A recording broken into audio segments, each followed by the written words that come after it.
Salut les topiens! Cette semaine, on reparle de l'actualité qui a le plus tourné sur les réseaux sociaux en février. Une actualité qui fait plaisir parce qu'il semblerait vraiment que ce qu'on appelle Universal UK Project, c'est son nom officiel pour l'instant, d'ailleurs que vous pouvez consulter en ligne sur le site d'Universal, il se pourrait bien que ce projet de parc à thème en Angleterre voit vraiment le jour. Ça avait été annoncé en 2023 que Universal achetait des terres dans cette ville qui s'appelle Bedford, plus précisément au sud de cette ville. Ils avaient acheté les terres et ça avait été confirmé par Universal en décembre 2023 qui annonçait en fait aussi mener des négociations avec les élus locaux et aussi avec le gouvernement britannique. Une sorte de semi-officialisation parce que bien entendu, un projet de cette envergure ne passe pas inaperçu et ne peut pas être sous embargo car il doit être discuté avec la population sur place. Alors qu'on n'entendait plus tellement parler du parc ces derniers mois, eh bien plus récemment, ce mois-ci, des signaux montrent qu'on est sur le point d'avoir bientôt une annonce officielle et un feu vert donné par le gouvernement britannique, alors même que Universal est sur le point d'ouvrir Universal Epic Universe en Floride, une année de tous les records pour Universal. Universal serait sur pratiquement tous les continents où Disney se situe. Les principaux signaux qui montrent qu'Universal serait sur le point d'arriver, c'est que ces derniers temps, des médias locaux ont remarqué qu'Universal faisait des demandes de création de marque sur le territoire britannique, en plus des noms de domaine qu'ils avaient déjà achetés il y a de ça plusieurs années et dont on avait parlé sur la chaîne. Universal qui dépose ses marques, c'est clairement pour installer sa marque principale dédiée à la division parc à thème, c'est-à-dire Universal Destination et Expérience, qui détient aujourd'hui la plupart des parcs Universal dans le monde entier. Et en plus de toutes ces indiscrétions, il y a aussi ce qui se passe de manière plus officielle. Quelle est en ce moment la position des parcs Universal à ce sujet qui ont donc été interrogés parce que la presse s'entend justement que l'annonce pourrait bientôt voir le jour. Il y a un porte-parole côté Universal qui a déclaré « Nous continuons d'évaluer le projet potentiel et nous sommes engagés dans des discussions productives avec le gouvernement britannique. » C'est un petit peu évasif, mais en revanche, du côté du gouvernement britannique, c'est beaucoup plus clair. Le ministre du Tourisme, il a déclaré que ces négociations pour la création de ce parc se déroulaient très bien. Que pour l'instant, il ne pouvait pas entrer dans les détails précis des négociations, mais que globalement, ça se passait très bien. Et le ministre affiche clairement ses ambitions.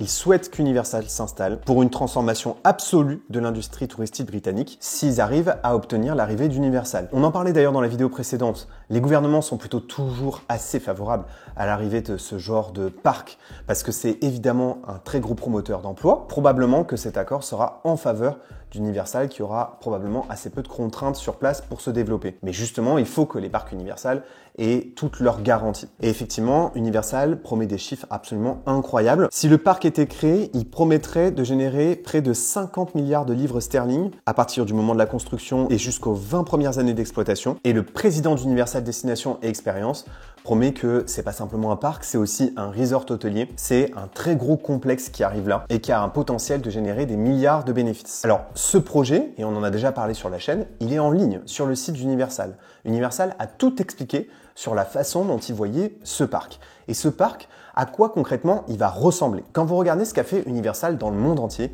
ils ont toujours fait la même chose. Universal a fait le choix de se développer de manière plus prudente. Là où Disney construisait à l'identique des Magic Kingdom absolument immenses, Universal a fait un autre choix. C'est des plus petits parcs. Donc, à quoi pourrait ressembler Universal Great Britain, comme on l'appelle, comme les fans l'appellent en ce moment et comme c'est un des noms de domaine qui avait été réservé? En fait, c'est très simple. Si vous voulez savoir à quoi ressemble Universal Great Britain, il suffit de s'intéresser à la dernière création Universal qui s'appelle Universal Beijing. Et il faut aussi, à mon avis, s'intéresser à Universal Japan. C'est un mix de ces deux parcs-là qu'on va avoir. Et justement, dans ce communiqué de presse qui a été mis à disposition sur le site d'Universal, on voit concrètement où serait situé le parc à thème, les attractions, mais aussi le City Walk, parce qu'il y a un City Walk qui est intégré, c'est l'équivalent du Disney Village pour Universal. Tout est indiqué en fait, les attractions, le parking, les backstage. Sur cette image-là, ce qu'il faut bien comprendre, c'est que ce qui est en rouge, enfin c'est un rouge orangé, c'est là où serait situé le parc à thème. La partie un peu plus rose où il est écrit CPS, c'est là où serait le parking. En orange, c'est le Transportation Hub, donc c'est là où arriveront les navettes des hôtels par exemple. Et puis c'est là où je voulais en venir. En jaune, ce que vous voyez en jaune, c'est les hôtels. Et forcément, ça me fait beaucoup penser à Universal Beijing qui est quasiment construit de la même façon, avec un hôtel à l'entrée du parc. Ce sont des petits parcs Universal où on retrouve en fait les 3-4 grandes licences qu'Universal souhaite pousser au moment où ils construisent le parc. En Chine, il y avait bien sûr Jurassic Park, Jurassic World, avec l'un des meilleurs dark rides de l'histoire des parcs Universal, qui met plutôt d'ailleurs en avant Jurassic World. Vous avez aussi bien sûr le Wizarding World, le monde d'Harry Potter. Le choix a été fait aussi de créer une zone Transformers, probablement parce que c'était une licence qui était déjà assez populaire en Chine, et je confirme parce que j'avais d'ailleurs même fait un restaurant Transformers à Hong Kong et ça m'avait marqué. Et puis, il y a une zone plus kiddie pour les enfants, sur l'univers de Kung Fu Panda. Et en ce moment aussi, Universal crée des petits lands mignons. Celui-là, c'est le premier qui était intégré dès le départ du parc. Maintenant, direction Universal Japan. Je voulais aussi m'y intéresser parce que je pense que c'est un mix des deux qui risque d'y avoir en Angleterre. Vous avez bien sûr la zone Jurassic Park avec mon attraction préférée des parcs Universal qui s'appelle River Adventure. On ne le voit jamais dans mon décor, mais c'est une de mes affiches préférées des parcs à thème. Et en fait, elle est toujours posée à côté de moi. Je l'adore. Ensuite, vous avez bien sûr une zone mignon. Vous avez à nouveau le Wizarding World. Et enfin, vous avez le Super Nintendo World, qui est la nouveauté en ce moment des parcs Universal et qui arrive aussi à Universal Epic Universe. En ce qui concerne les zones thématiques de Universal Great Britain, tout le monde dit que ça coule de source et que c'est évident. Je pense qu'il y aura forcément la licence Jurassic Park, Jurassic World. Je pense aussi qu'il y aura forcément des mises en avant des mignons. Je pense que le Super Nintendo World serait très populaire en Europe, où il y a une forte communauté de gamers. Et enfin, bien sûr, je pense que les dirigeants Universal veulent évidemment installer le Wizarding World en Europe. Sauf que ça, c'est pas garanti du tout, et ça c'est quelque chose dont personne ne parle, mais je suis pas si sûr que le parc ait pour l'instant la possibilité de construire une zone Harry Potter. Je m'explique. Harry Potter, c'est une propriété de la Warner. Warner qui a aussi des locaux et un siège en Europe, notamment parce que J.K. Rowling voulait absolument, à l'époque où les Harry Potter étaient produits, que tout le cast soit britannique. Pour toutes ces raisons, ils se sont installés en Angleterre. C'est là où il y a le fameux, désormais, Making of Harry Potter, un Warner Tour complètement dédié à l'univers de la saga Harry Potter, une expérience d'ailleurs très immersive que je vous conseille et très populaire. Et donc Universal n'est pas détenteur des droits sur Harry Potter. Il s'agit que d'un contrat et qui n'est pas garanti pour l'éternité et qui les autorise à exploiter la licence, mais sur certains territoires. C'est comme ça, par exemple, que les parcs Universal en Floride peuvent continuer à exploiter Marvel parce qu'ils avaient le contrat jusqu'à une certaine date, alors que pourtant c'est bien Disney qui en est détenteur à la base. Je pense que pour Harry Potter, c'est la même chose.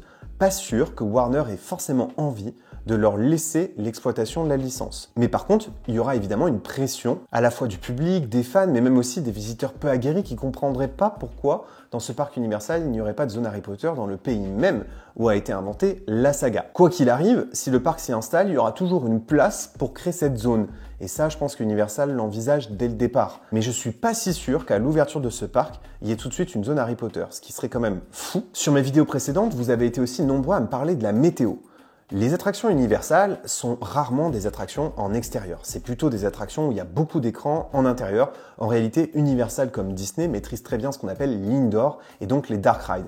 Exemple, à Universal Beijing, ils ont décidé de ne pas faire River Adventure. Je pense qu'il n'y aura pas River Adventure d'ailleurs à Universal Great Britain parce que c'est vrai que c'est une attraction aquatique qui mouille et donc ils vont pas prendre le risque d'investir un si gros budget sur une si grosse attraction aquatique. Et donc si par exemple on avait une zone Jurassic World, il est probable que ce soit l'attraction d'Universal Beijing qui soit choisie, qui est un dark ride. Même chose pour les coasters. Universal a beaucoup de coasters en intérieur. Même chose pour le Super Nintendo World. Il y a certes de très beaux extérieurs, mais c'est globalement que de l'expérience en intérieur. Les Minions, c'est pareil, c'est plutôt de l'indoor. Transformers, si on parle du dark ride, c'est aussi de l'indoor. Donc pour moi, la météo n'est pas du tout un frein à l'intégration d'Universal. Vous êtes nombreux à m'avoir dit, désormais le Royaume-Uni ne fait plus partie de l'Union européenne, ça va handicaper le lancement du resort. Bien sûr qu'avec ce resort, les parcs Universal cherchent à s'installer en Europe dans son ensemble. Et bien que le Royaume-Uni ne soit plus dans l'Union européenne, ça reste quand même toujours un pays de l'Europe, qui est particulièrement bien connecté, notamment par l'intermédiaire de son réseau ferroviaire. Et c'est notamment l'énorme avantage que présente ce terrain. Et par ailleurs, dans le communiqué de presse qu'a publié Universal, ils ont notamment expliqué qu'ils avaient fait une étude de marché et qu'ils avaient remarqué que la plupart des visiteurs qui venaient d'Europe, parmi ceux qui venaient donc dans les parcs Universal en Floride, étaient des visiteurs britanniques. C'est logique.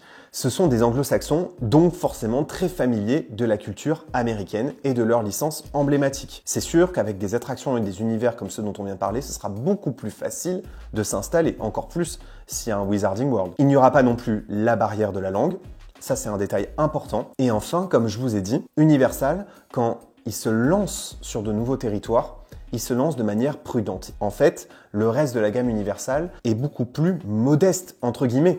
Mais c'est ça qui a permis le succès des parcs Universal, notamment à l'étranger. C'est un déploiement prudent sur des territoires dont ils ne savent pas à l'avance la popularité de leur licence. Ils ouvrent peu d'attractions, il y a peu d'hôtels au départ. C'est pas un resort qui va être aussi grand que Disneyland Paris. Mais par contre, si c'est un succès, il aura vocation à s'étendre, mais à devenir rentable beaucoup plus vite. C'est le cas notamment de Universal Beijing qui est un succès et qui a permis le déploiement très rapide d'un projet en Europe. Et on sent que désormais le groupe a atteint une maturité qui fait penser que ce projet-là semble être le bon et qui permettra par ricochet et indirectement une sorte de sursaut de ce secteur-là qui est de toute façon déjà très dynamique mais qui va l'être encore plus. En tout cas, j'ai très hâte d'avoir vos avis en commentaire. J'ai l'impression là qu'ils sont en train d'ouvrir Epic Universe et que dans la foulée, ils vont l'annoncer.